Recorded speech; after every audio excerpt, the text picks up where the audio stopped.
കേരളത്തിലെ കൊല്ലം ജില്ലയിലെ ചവറയിൽ ദേശീയപാതയ്ക്ക് സമീപത്തായി സ്ഥിതി ചെയ്യുന്ന ഒരു ഭഗവതി ക്ഷേത്രമാണ് കൊറ്റംകുളങ്ങര ദേവീക്ഷേത്രം. തങ്കക്കുരുത്തോല പന്തലിലെഴുന്നള്ളും മായാമഹേശ്വരി ജഗദംബികേ.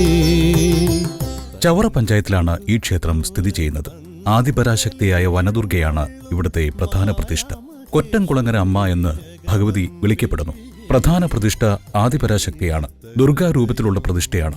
മേൽക്കൂരയില്ലാത്ത ശ്രീകോവിലിൽ മഴയും വെയിലും അടക്കമുള്ള പ്രകൃതി പ്രതിഭാസങ്ങളെ ഏറ്റുവാങ്ങി വനദുർഗ ഭാവത്തിലുള്ള ഭഗവതിയാണ് ഇവിടുത്തെ പ്രതിഷ്ഠ.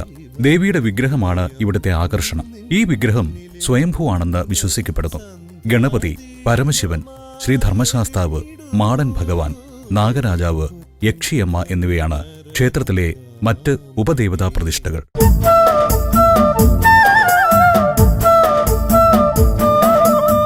ക്ഷേത്രം സ്ഥിതി ചെയ്യുന്ന സ്ഥലം ഒരു കാലത്ത് വനത്തിന്റെ ഭാഗമായിരുന്നു. ക്ഷേത്രത്തിന്റെ കിഴക്കുഭാഗത്ത് ഒരു വലിയ കുളമുണ്ടായിരുന്നു. ഒരു ദിവസം ഈ പ്രദേശത്തെത്തിയ കുട്ടികൾക്ക് ഒരു നാളികേരം വീണ് കെട്ടുകയും അടുത്തുള്ള ഒരു കല്ലിന്റെ മുകളിൽ വെച്ച് കുത്തി അത് പൊളിക്കാൻ ശ്രമിക്കുകയും ചെയ്തു. ആ സമയം ലോഹ കഷ്ണം ആ കല്ലിൽ തട്ടിയപ്പോൾ അതിൽ നിന്ന് രക്തം കണ്ടെന്ന് പറഞ്ഞു. തുടർന്ന് ഇവിടെ ദുർഗാക്ഷേത്രം നിർമ്മിച്ചു.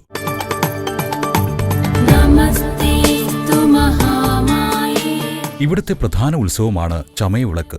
ഇത് മീനമാസത്തിലെ 10-11 ദിവസങ്ങളിൽ രാത്രിയിലാണ് നടക്കുന്നത്.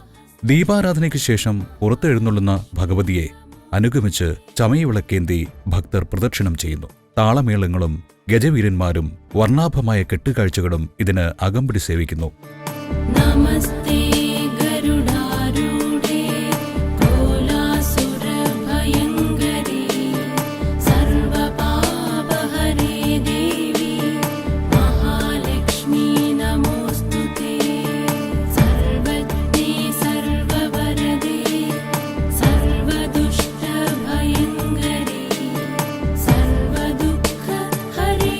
പുരുഷഭക്തർ സ്ത്രീകളെ പോലെ വസ്ത്രം ധരിക്കുകയും സ്ത്രീകൾ പരമ്പരാഗതമായി വിശുദ്ധ വിളക്ക് പിടിക്കുകയും ചെയ്യുന്ന ഒരു സവിശേഷ ആചാരം ഈ ക്ഷേത്രത്തിനുണ്ട്.